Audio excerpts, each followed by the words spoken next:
ఈయన కూడా ఒక ప్రవక్త, మీకా ప్రవక్త.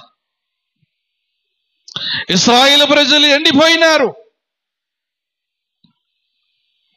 వారు ఆత్మ చేత నింపబడి చేత బలాన్ని, శక్తిని పొందుకున్నాడు.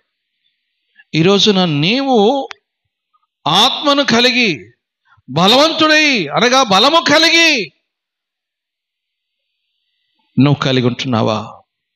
లేకపోతే బలహీనంగానే ఉన్నావా? అయ్యో నాకు ఏమి రాదు, ప్రార్థన రాదు, అయ్యో నాకు పాటలు రావు, నాకు చదువు రాదు.